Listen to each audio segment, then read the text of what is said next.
Welcome, class, to an example of READ. As you read, READ is a strategy for reading critically. I want to admit up front that it's not the only strategy. Some of you may have been taught other strategies in high school or in other classes. I want to encourage you to keep on using those strategies. As long as they cover the same basic concepts as these other materials, they can be even more effective if they suit you and you're used to them and you're comfortable.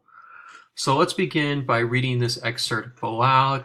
Pause the video for a second, just give this page a once over. Read the text, and again, I want to encourage you to read out loud. A lot of our eyes, we're so used to the internet and scanning information. So let's take a second, pause, read this out loud. All right, you back with me? All right. So let's look at reading. Normally, reading critically is like a treasure hunt. You're constantly on the look for hints or clues that will help you answer for READ questions. This example includes a nice treasure map that will shows us where to look for each piece.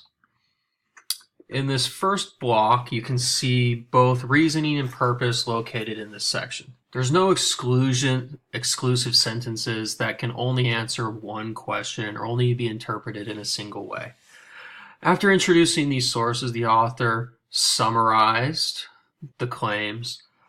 We can infer, because the writer used the word suggests when discussing the authors, a purpose is always an active endeavor.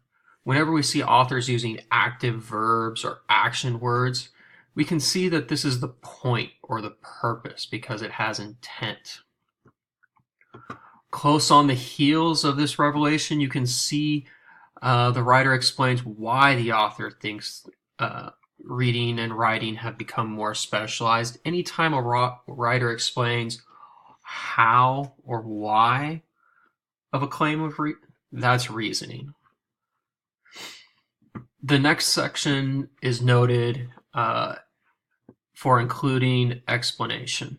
Explanation section stands out because they include things we easily recognize, such as facts, statistics, quotes, and references. While reading the explanation content, it's important to evaluate the material, to actively consider if the material matches the reasoning and how logical or correct it seems.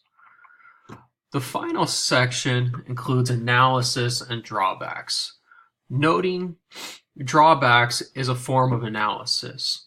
It's specifically a note in the READ plan because poking holes in text is often a new experience for college readers. Often people have been taught that the reader and the textbook are always right. I hope you can use READ in this class to learn that no one is ever right or wrong, especially in an English class. There's only those that can support their claims with active reading and thought, and those that can't. Thanks, and I hope you found this useful. If not, please send me an email or note in the comments down below. Thanks.